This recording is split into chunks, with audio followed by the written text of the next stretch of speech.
Le sommeil est un problème récurrent chez les personnes de notre société actuelle. Et c'est un problème qui est assez mis de côté à un tel point que la plupart des personnes qui dorment mal se disent que c'est normal, que c'est pas si grave, parce que tout le monde dort mal finalement. Donc là, j'ai préparé 4 vidéos où je vais vous expliquer qu'est-ce que c'est que le sommeil dans la perspective ayurvédique, quel est son impact dans notre santé, dans notre joie, dans notre vie au quotidien, et aussi qu'est-ce qu'on peut faire pour améliorer ce sommeil. C'est parti.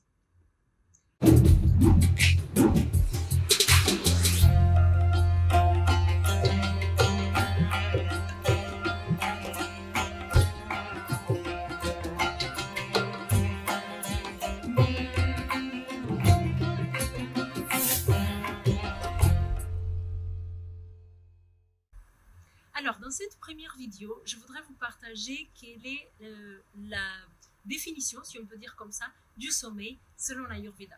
Alors, dans la Charaka Samhita, le texte de référence de l'Ayurveda, on retrouve dans le Sutra Sthana, le premier sthana, le premier volume de ce livre, de cet ouvrage, on retrouve dans le chapitre 21 la définition ou l'explication de qu'est-ce que c'est que le sommeil. Donc, le sommeil arrive au moment, en fait, c'est décrit comme ça. La déconnexion des organes d'essence et des organes d'action avec le mental, ça, c'est le sommeil. Donc, en fait, pour avoir un sommeil de qualité, déjà, il faut avoir une déconnexion totale avec tout ce qui est stimuli extérieur. Parce que, selon l'Ayurveda, il y a cette notion de que on a les 5 organes d'essence, les 5 organes d'action. Et en fait, ces organes d'essence et ces organes d'action, les organes d'essence, on les connaît tous, hein, la vision, l'odorat, etc. Les organes d'action, c'est les organes qui nous permettent de marcher, les pieds, les mains, nous permettent de faire des choses. Donc, ces choses-là, pour que le sommeil soit de qualité, ils doivent être quelque part stoppés. Okay? Donc, nous, on est un animal qui a évolué dans la jungle, dans la savane, où il fallait avoir ses sens très développés.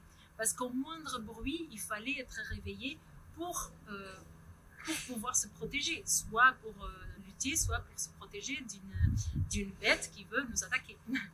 Donc, on est très sensible à tous ces stimuli. Et la plupart d'entre nous, ce qu'il fait aujourd'hui, c'est qu'on va regarder la télé, ou parfois on va s'endormir devant la télé, on va regarder son smartphone, et tout ça, c'est des stimuli.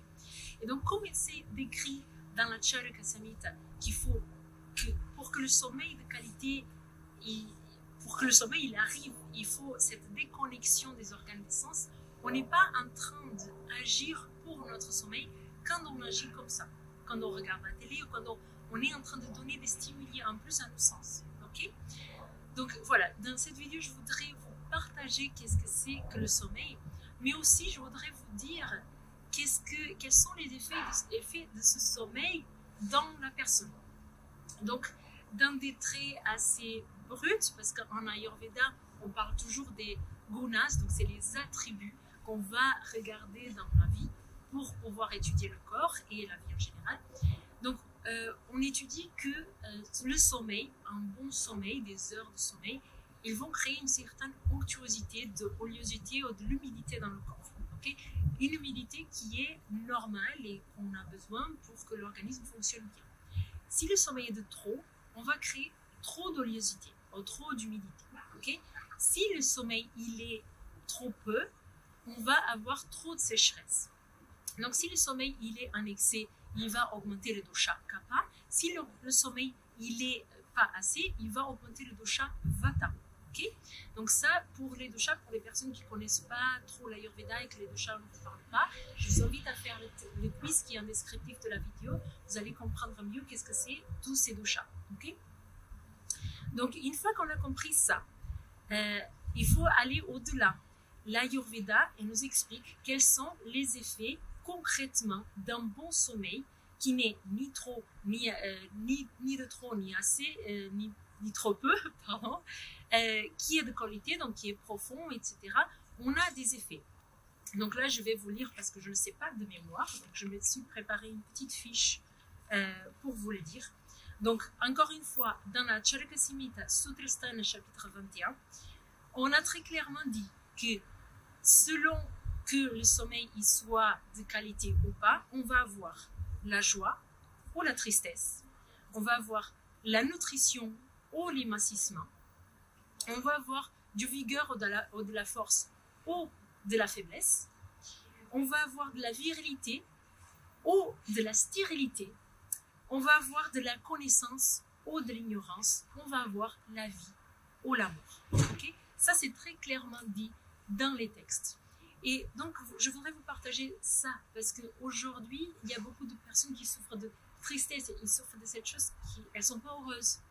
Mais il y a toutes ces choses qui sont liées, c'est notre hygiène de vie. Le sommeil, c'est une chose super importante qui rentre en compte dans notre hygiène de vie.